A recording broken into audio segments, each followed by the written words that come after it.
نیوی هاوی نداور رشانده نیو به زور آوی و وادی گلبری ملبریش نیکر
uğraşmıştım.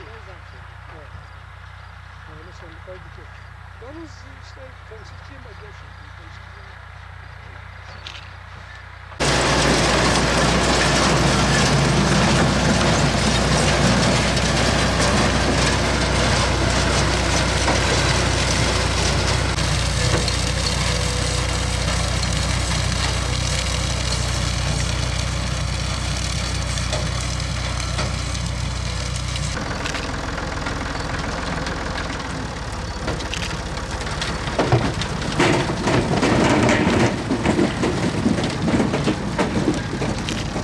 Doğduğumdan beri yapıyorum. Bu işin içindeyim ben.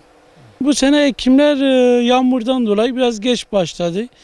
Geç başlayınca işte bir ekim yaptık. O ekim zaten işte haşeralar, yağmur olmama sebebi tekrar ikinci ekime döndü. İkinci ekim de zaten 15 Haziran'da yapıldı. Suyun basıncıyla, işte suyla, mazot gideriyle, ondan sonra ilaçların gideri, 3-4 sefer ilaç atıldı haşereler için.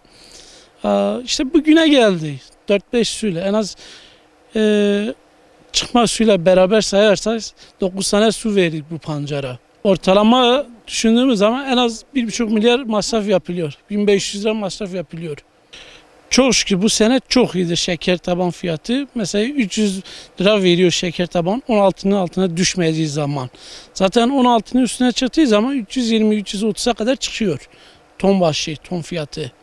Piyasa için bu sene piyasa zaten pancar yok. Satılmıyor piyasada. Şu anda serbest piyasada sattığın zaman 275 lira 280 liradır tonu şu anda. Ama şeker fabrikasının verdiği fiyat 300'ün üzerinde şu anda. Verim de zaten Haziran 15'inde ekildiğine göre yani çok şükür buna 1'e 5 veriyor. Normalde eğer daha erken ekilseydi 1'e 8'e kadar da yolu vardı. 1'e 9'a kadar da yolu vardı. Bu yıla göre 3 veren de oldu. Şu anda biz 5 alıyoruz. Dönümle 5 ton alıyoruz. Çok şükür iyidir. Yani bu seneye göre çok şükür hamdolsun Allah'a iyidir. Kesinlikle kota serbest. Şu anda kota serbest. İstersen 1000 ton yatır. Kota sıkıntısı yok. Destek olursa daha çok sağlanır. Biraz da fiyatta yükselme olursa herkes daha çok eker. Kesinlikle. Zaten sadece Muş'ta zaten bir şeker pancarı kaldı. Başka bir şey kalmadı ki. Zaten tütün ekilmiyor. O kapandı. Bizi şeker fabrikasıdır. Ona da destek verilirse daha iyi ekimler olacaktır. Gübre konusunda, mazot desteklemesinde, yani ilaçlanma konusunda biraz daha ucuz olursa ilaç daha iyi olur.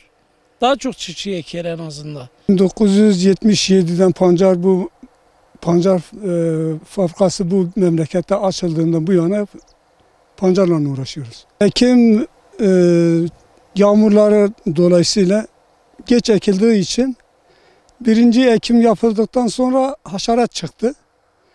İmha oldu bir kısım pancarlar. İkinci ekime yöneldik.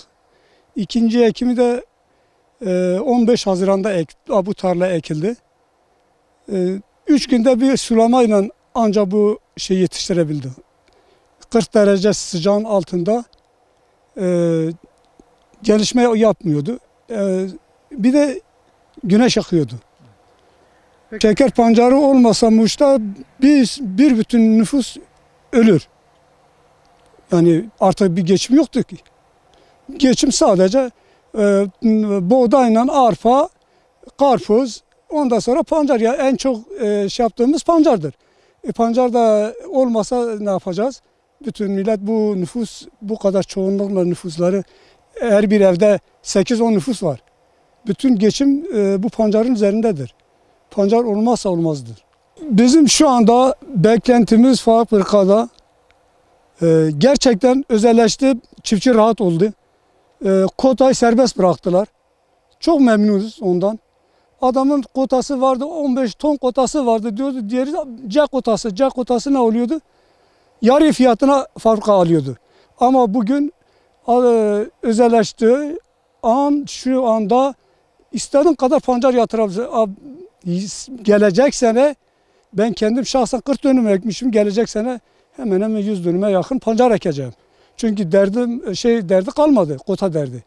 Ondan sonra devletten de beklediğimiz biraz destek.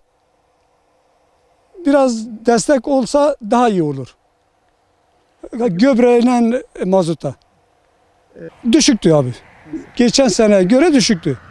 Geçen sene mesela bu tarlada eğer 8-10 alırsam bu sene 5 aldık. Taban fiyatta çok memnunuz. Taban fiyat çok güzel. 300 lira verdi taban fiyata.